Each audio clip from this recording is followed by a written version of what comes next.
Club Simcoe Muskoka. My name is Erin and I am the program coordinator. I hope everyone is staying safe during this time. Today I am sharing with you a recipe for vegetable and quinoa soup. This soup is very versatile and the recipe is extremely flexible. I'll show you the types and amounts of vegetables and broth that I used, but certainly use what you enjoy and what you have access to. The soup can also be frozen to enjoy later. If you are looking to freeze it, I would recommend leaving out the quinoa. Then when you're ready to enjoy the soup, you can quickly make up the quinoa. The quinoa only takes about 15 or 20 minutes to cook. The soup is great as leftovers, for dinners, or quick lunches. The soup could also be suitable for people on active cancer treatment. The vegetables bring a lot of nutrition and the quinoa adds protein and fiber. Because the soup freezes well, it can also be prepared when you have the energy and saved for later when you are experiencing treatment-related side effects.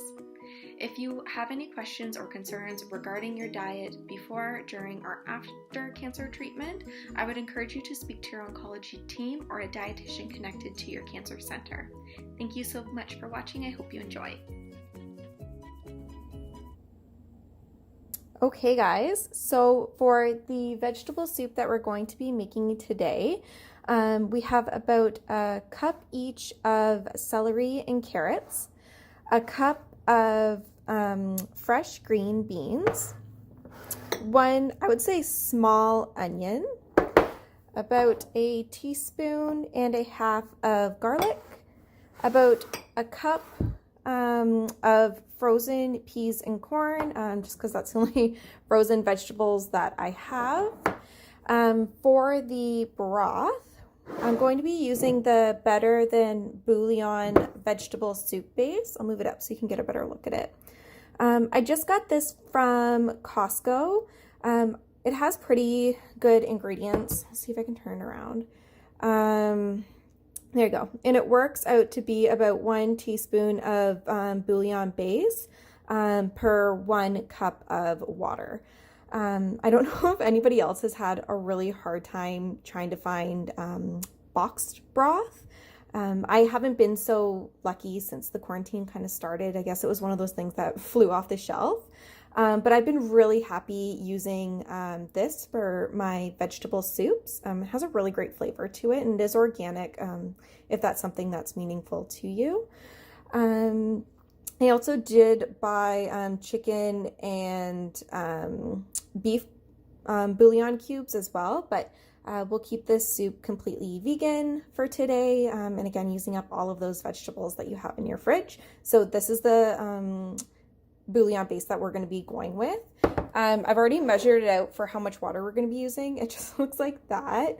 Understandably, yes, it does not look the most appetizing, but again, it dilutes quite a bit and is really delicious.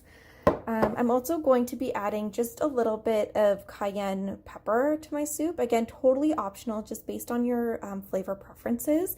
And if you're making this for kids or if you have any dietary restrictions or any sort of tummy troubles, maybe go lighter or just omit this altogether. But I really like this in my veggie soups. It just gives it a little something extra. I've already pre-measured out my water. So this is 6 cups of water that I'm going to start with. And we'll just go from there. So I have 6 cups of water, 6 teaspoons of the Better Than Bouillon soup base. And I'm also going to be adding quinoa to my soup. I'll make it a veggie and quinoa soup. So quinoa is a grain. This is tri-colored quinoa, so you can see the 3 different colors in there. And it's just great to add a little bit of protein, a little bit of fiber, all that kind of good stuff to it. But use whatever kind of carb or starch that you want. I always try to add something in my soups just to give them a little bit of, something extra and make them a little bit more filling. So I'm going to be using quinoa today. So I have a pretty large soup pot heating up. I already put some avocado oil in there. I use the Chosen Foods brand. It's just from Costco. It's a pretty good price. And avocado oil has a higher smoke point. Oh, it's starting to go. Than olive oil. So I really like that for cooking. So I just have it heating up over about a medium to medium high heat. And I'm just going to start by adding in my onions. This is probably going to get a little loud, so just bear with me.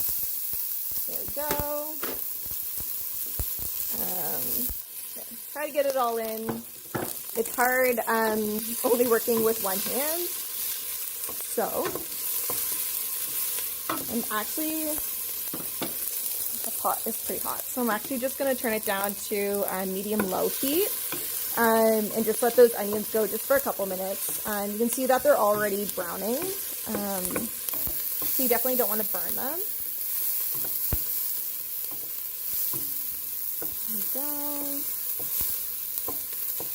So that is looking good.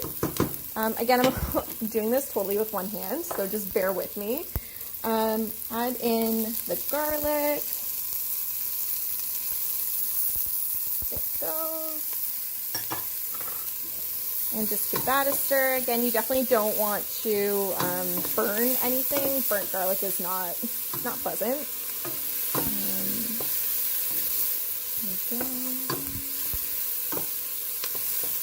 And because my pot was already so hot that these are taking like no time at all.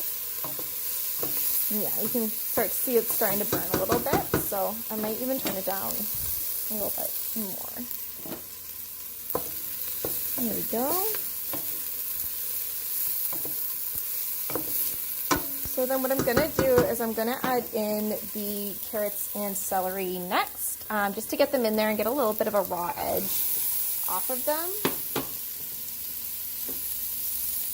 There we go.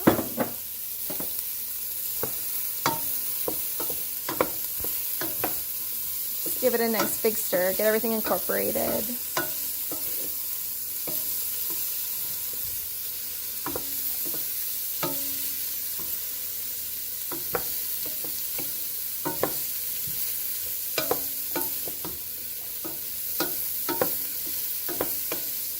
There you go. I can also show you the time now. So it's about 2:45. So if a lot of us are home and if you have the energy, soups are a good thing that you can now cook kind of on a weeknight as well.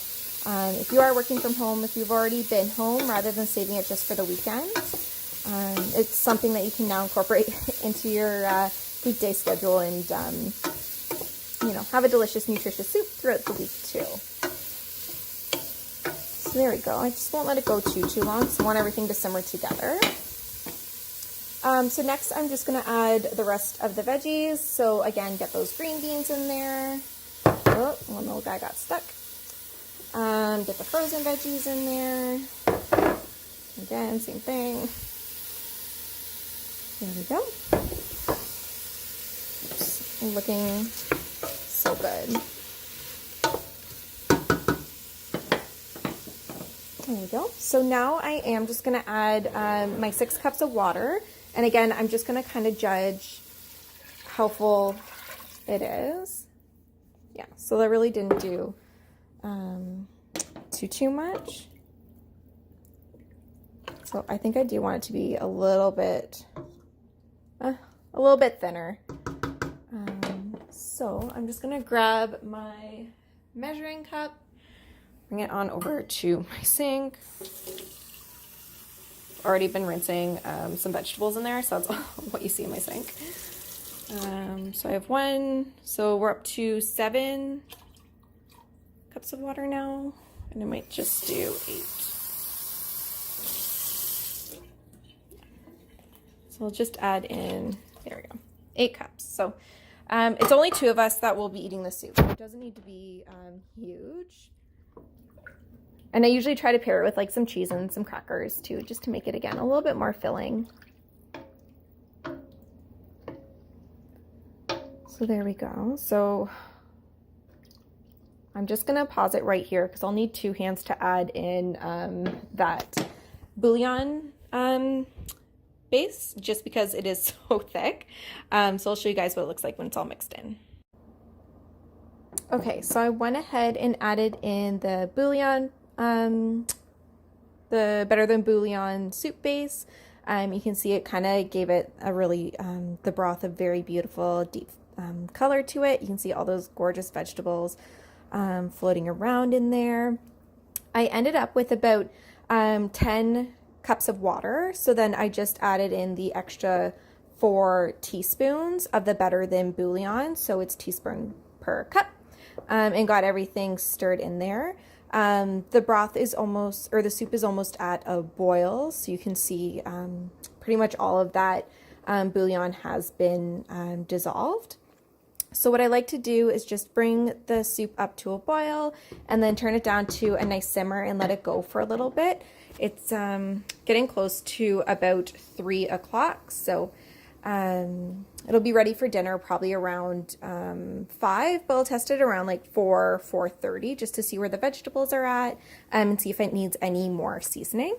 I'm just gonna add in my cayenne pepper. Again, a little tricky with one hand. I just like to do just a little bit. Oops, sorry, you're out of focus.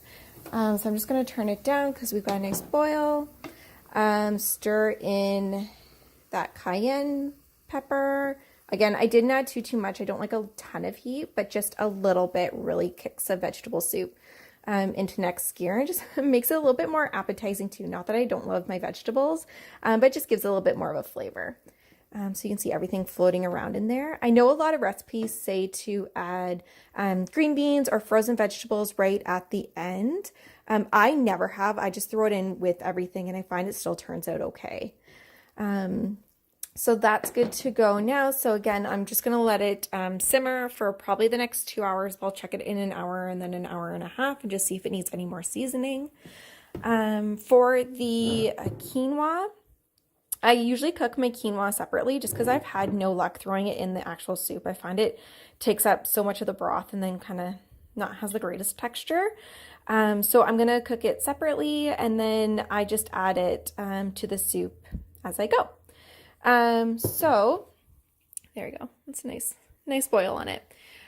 So I will touch base with you closer to when the soup is done and kind of show you how everything looks. I'll also take you through how to cook the quinoa and kind of what it looks like. If you're not familiar with cooking quinoa or it's something that, you know, you've always wanted to try but have never done it, it's a really great pantry staple. It keeps fresh for a long time. I bought this from Bulk Barn a while ago. It stays nice and fresh, so it's good to just have on hand and just use whenever you need it.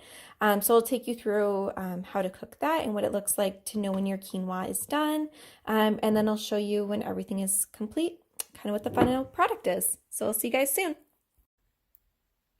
Okay, we are back and it is just after 5 o'clock and the soup is looking great. Stir it up here. I have just turned it off because it was at a good simmer for a couple hours and the vegetables are good. Everything's well seasoned and the vegetables, you know, still have a little bit of texture to them but aren't super raw. So the soup is good. I've just been letting it sit with the lid on it just to keep it hot. Well, the quinoa cooked. So the quinoa is pretty much done now. So I did half a cup of quinoa with half a cup of quinoa with 1 cup of water. So 1 part quinoa, 2 parts water. I brought it up to a boil and then popped the lid on it, turned it down to low and let it simmer for about 15 minutes. There's still a little bit of liquid in the bottom, so I might just let it go for a couple more minutes, but it's pretty well done. So I can kind of show you what cooked quinoa looks like. So it's really great. It doesn't have too much of a strong flavor to it, so it's perfect to add to soups. And again, I'm just going to keep this separate. So when I store everything, I'm just going to put this in a separate dish, and then when I have my soup, I'll just combine the two and heat up. So yeah, there you go. So I'll show you a little picture when they're both completed and the final product of the vegetable and quinoa soup. Okay, so everything is officially done. So I'm just about to put it together and show you the final product to hopefully entice you to give this recipe a try. And again, use whatever broth you have on hand, whatever you have available. This is just a time of making things work, as well as if you make your own broth, kudos to you. It would probably be even better than this. So definitely just give it a try. So There we go. I'll grab a little bit more broth. There we go. And then again, so I just do keep the quinoa separate. So I just do kind of like a heaping tablespoon and about a half, and then give it a mix. There you go. Our vegetable quinoa soup is done. So again, I do hope you give it a try. It's a great way to use up those fresh vegetables that you know, have kind of passed their prime, but you don't want to waste them. And it's just a really comforting soup, and I think we could all use just a little bit of extra comfort during this time. Thank you so much for watching, guys, and I look forward to seeing you next time. Bye!